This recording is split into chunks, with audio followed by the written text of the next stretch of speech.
S pour x, S pour x égale à grand x, égale à grand x3. Ici, on a S pour dx égale à grand x, égale à grand x3, égale à la valeur de grand x3 ici est égale à D. Donc, nous allons remplacer grand x3 par sa valeur.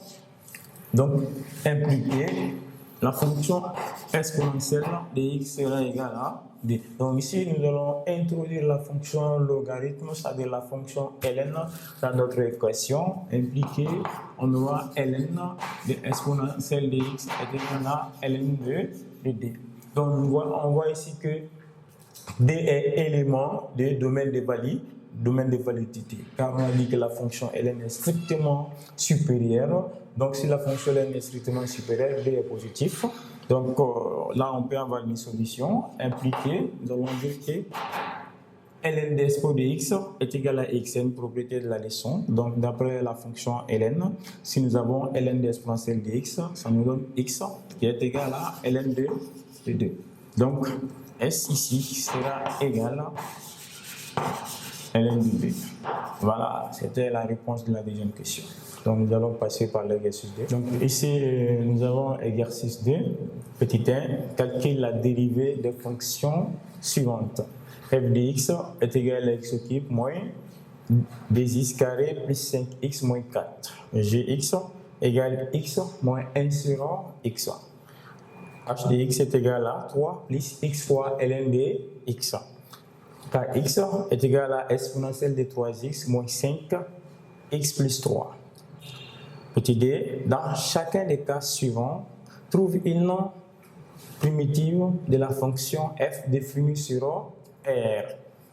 Petit a, f de x est égal à x au carré plus 1 sur x carré.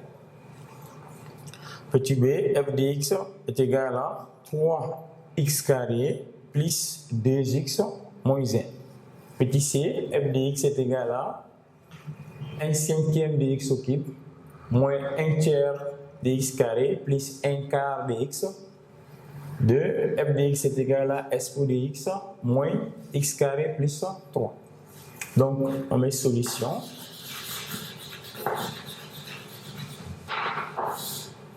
La première question, petit r. Calculons la dérivée. La dérivée des fonctions suivantes.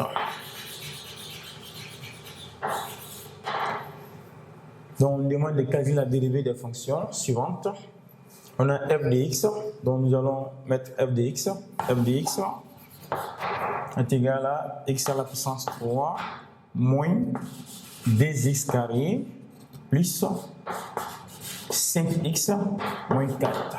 Voilà, nous avons une fonction polynôme, on nous demande de déterminer sa dérivée. Donc la dérivée de f, c'est f' de x égale la dérivée de x à la puissance 3. La dérivée de x à la puissance n est égale à n fois x à la puissance n moins 1. La dérivée de x à la puissance n, c'est n fois x à la puissance n moins 1.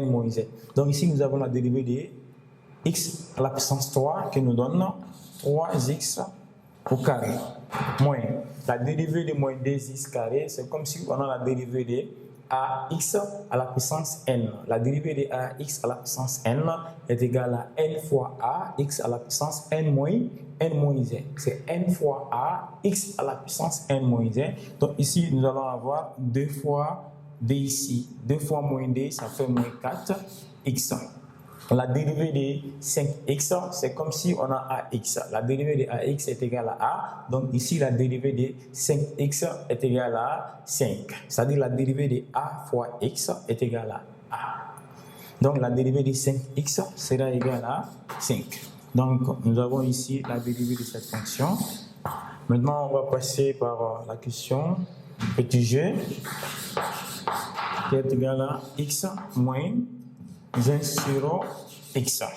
Donc ici, nous avons gx qui est égal à 1 moins 1 sur x. Donc, on nous demande de faire la dérivée de cette fonction.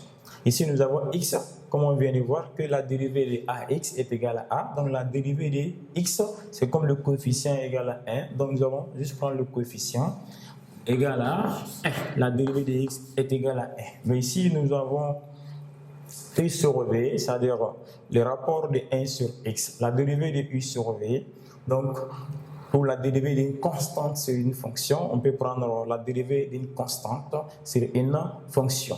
Donc, ça fait moins la constante multipliée par la dérivée de tout divisé par la fonction élevée au carré. Si vous avez une constante sur une fonction, sa dérivée, c'est moins la constante fois la dérivée de la fonction de tout divisé par la fonction élevée au carré.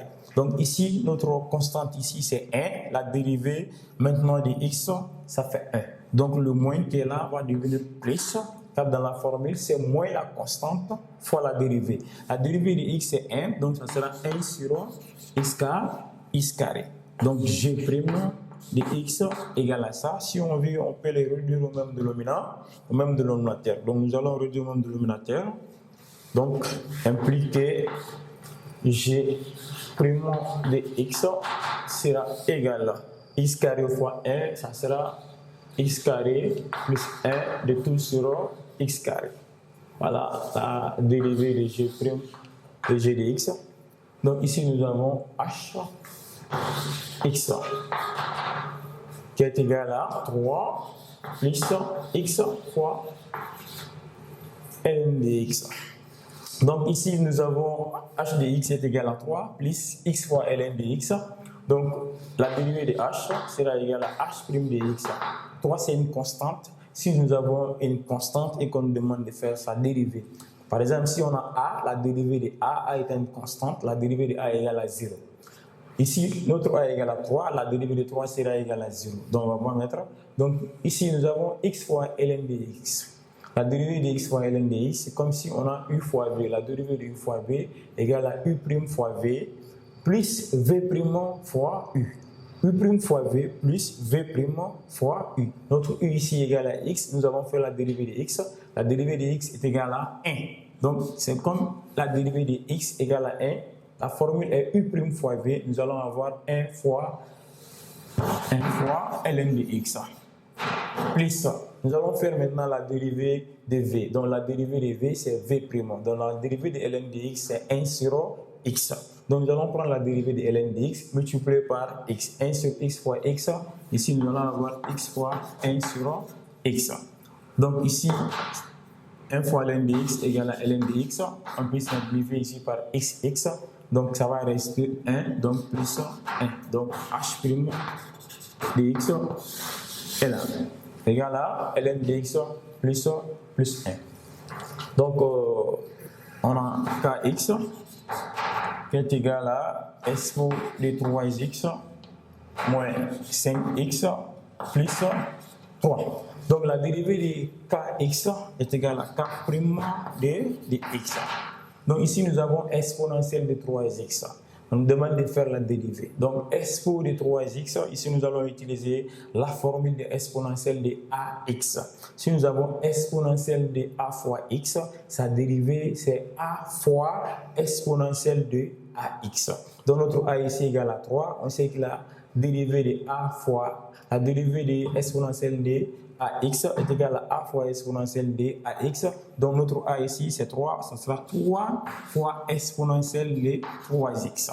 Donc la dérivée de moins 5x est égale à moins 5, car la dérivée de ax est égale à a. Donc dans notre cas ici c'est moins 5x. Sa dérivée, on laisse partir de x, ça va rester moins 5. Donc nous avons ici la dérivée de k de x. C'était la première question. Maintenant, la deuxième question. On nous demande dans chacun des cas suivants, trouve une primitive de la fonction f.